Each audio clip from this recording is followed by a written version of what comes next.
साधारण निर्वाचन पाखई आसुथबा बेले प्रार्थी मानक प्रचार मध्य बलांगीर सहर रे बेस प्रखर हेबारे लागिची। प्रचंड ग्रीष्म प्रवाह सत्वे खरा को खातिर नकरी बीजेडी रो वरिष्ठ नेता पूर्वतन मंत्री अनंग उदय सिंहदेव बीजेडी पाई बलांगीर सहर रे डोर टू डोर बुली समर्थन लोड़ीचंती।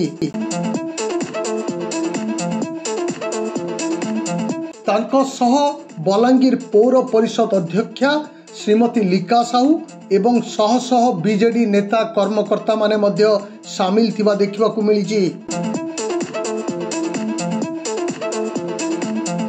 बीजेडी सांसद प्रार्थी सुरेंद्र सिंह भोई एवं बीजेडी रो विधायक प्रार्थी कलिकेश नारायण सिंहदेव पई जनता जनार्दन ठारू भोट भिक्षा करा जाउथबा बेले बीजेडी प्रार्थी प्रति बलांगीरवासी ढेर समर्थन रहिथिबा पूर्वतन मंत्री श्री सिंहदेव कहिसंती। बलांगीर रे आगामी मे मास 20 तारिख दिन मतदान हेबाकु थिबा बेले एबेठू निर्वाचन मैदान रे घमाघोट प्रचार देखिबाकु मिलुची।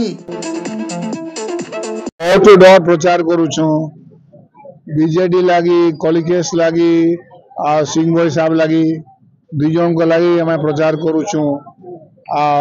खरा हेले देखुन 12 बजलानी 11:30 12 आम खरारे बुलुचु। आमर बहुत इंथुजियास्टिक अछंती कर्मी माने नेता माने से आमर संगे भी बुलुछन। आम बढ़िया रेस्पॉन्स पाउछु जनरल पब्लिक थू ई काम रे लागिछु इलेक्शन काम रे लागिछु बुझछु तब एक्टिव आगो बार चेष्टा करूछु जेतकी पारुछु नाले इलेक्शन पर करा जिवो।